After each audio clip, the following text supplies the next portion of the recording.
ખેડૂતોને થયેલા નુકસાન મુદ્દે મહત્વના સમાચાર પ્રાપ્ત થયા છે। જુલાઈ મહિનામાં સહાય લેનાર ખેડૂતોને નવા પેકેજનો લાભ નહીં મળે।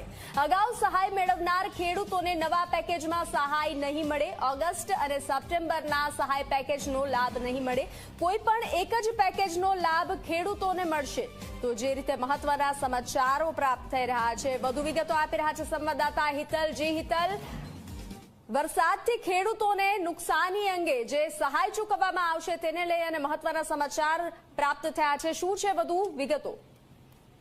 જી બંસી, એવું કહી શકાય કે રાજ્ય સરકારે કૃષિ સહાય પેકેજ જાહેર કરી દીધું છે। સ્વાભાવિક છે કે રાજ્ય સરકારે હવે ઠરાવ કર્યો છે અને ઠરાવમાં એક જોગવાઈ એવી પણ મૂકવામાં આવી છે કે નુકસાનનું જે ખેડૂતો પેકેજની સહાય છે એ કોઈ પણ એક પેકેજની સહાય મળશે। કારણ કે જુલાઈ મહિનામાં પણ સહાય પેકેજ કૃષિ વિભાગ દ્વારા જાહેર કરવામાં આવ્યું હતું। હવે જુલાઈ મહિનામાં જેને સહાય લીધી છે તેને ઓગસ્ટ સપ્ટેમ્બરના જે રાહત પેકેજ છે એ અંતર્ગત સહાય નહીં મળે। એટલે ક્યાંક ને ક્યાંક જોવા જઈએ તો જુલાઈ સપ્ટેમ્બરનું જો સહાય પેકેજ લેવામાં આવશે તેને અગાઉની કોઈ સહાય જે છે એ નહીં આપવામાં આવે। એટલે ક્યાંક ને ક્યાંક ખેડૂતે એક સૂત્રતા જળવાઈ રહે એટલા માટે આ પ્રકારનો ઠરાવ કર્યો છે।